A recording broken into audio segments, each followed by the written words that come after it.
Have you done everything that you set out to do in 2025? I know I haven't. I'm sure a lot of us have made plans, New Year's resolutions that we may or may not have kept. So for me, this year hasn't been all that dramatic.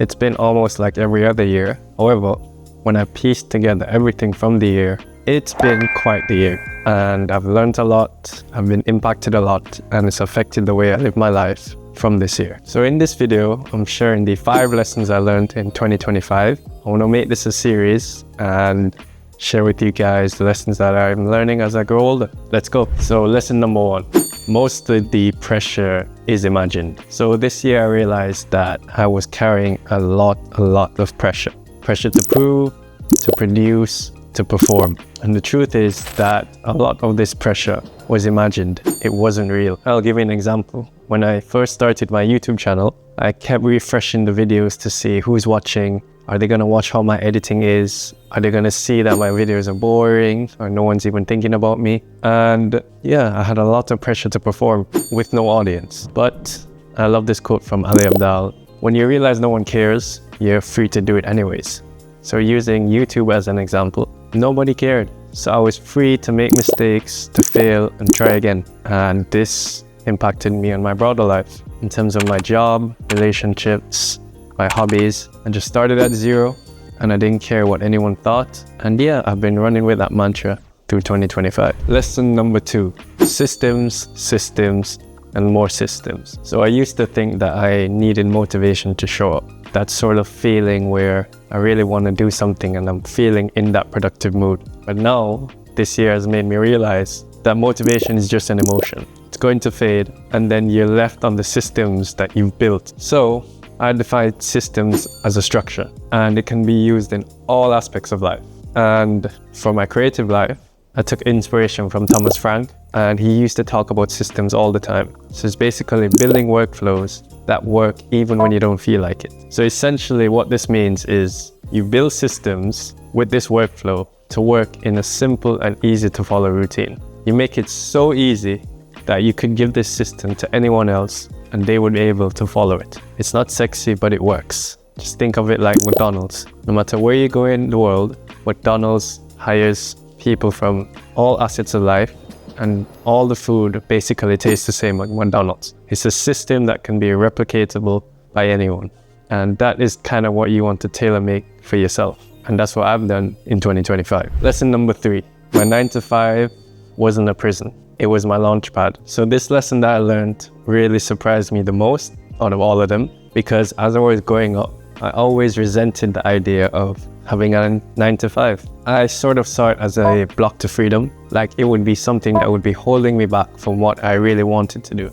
But this year, I really reframed that thinking. And part of this was me being in the job for quite a while and getting promoted, where I was managing people to do the sort of admin and busy work. And I started to see the 9 to 5 as not a trap, but a tool. I started to realize that I can start using the income, the structure, and the stability for my job to actually build something on the side. And this was really hard at the start when, you know, you're looking for jobs and you finally get one and you have to work really hard. You're not sure how it works. But once I got stable and I built systems around working before work on my side business and after, I realized that the 9 to 5 really wasn't that bad.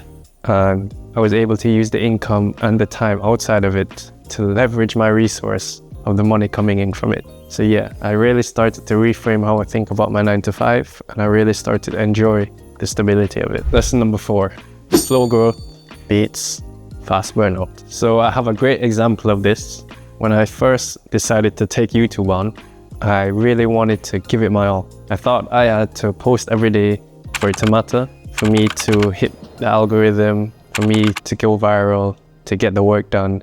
I thought that I had to have this insane pace. And what I quickly realized is 1, it doesn't work like that. And 2, this kind of lifestyle wasn't sustainable. Not when I had a full-time job, not when I wanted to keep on my relationship, not when I wanted to stay in the gym, and not when I wanted to hang out with friends. It wasn't sustainable and I was gonna quickly burn out. And this was bleeding into my creativity, where I thought I had to meet this really rigid schedule, whereas I could have just taken a step back written more content, and actually been more creative and made better videos. So a really good example of this is how I kind of manage this. I realized content isn't the only thing I'm building. Also, I'm doing it on the side. I'm also building a life.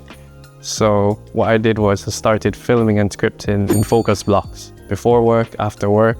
I edited when I had energy after work. I made time for workouts and eating well and prioritized that. And yeah, I tried to prevent burning out and really slowly grow into the hobbies that I want to do. So you can use this YouTube as an example for your own life. It's not a sprint because I actually genuinely enjoy making YouTube videos and scripting them. So I want to do it in a way that's sustainable and I can do it for years. And that only works if I don't burn out before I start. Lesson number 5, just start. So I used to think that starting small was something to be embarrassed about. Like if your business didn't immediately have investors, if your project wasn't making 100,000, if you weren't getting that dream job immediately, you were doing something wrong. But now I realize that starting small is actually a gift. When you're small, you can experiment.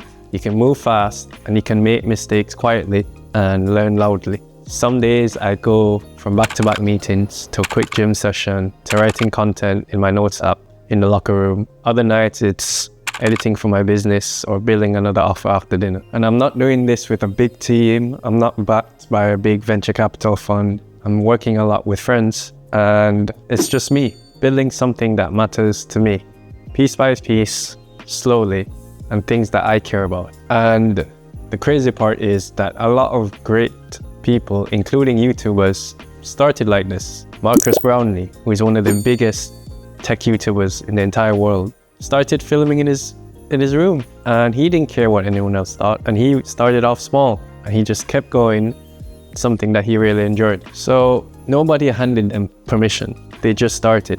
And if you're watching this video and you need permission, I'm giving it to you. You have the permission to go ahead and just start. So whenever I hear someone say it's just a small thing, I smile, because I know when small things are done consistently, they become big things. And it doesn't matter if the thing is small. If I'm choosing to do it and I'm enjoying it, it's something that's worthwhile to me. And that was the final lesson for me. So to end this series, those were my 5 lessons for 2025. Not all of them were out of this world or life-changing in the traditional sense, but they have shifted how I create, how I work, and how I look at life. And if any of that resonated with you, let me know in the comments. Let me know what's one thing you've learned so far this year. If you comment, I'll reply to everyone. Peace.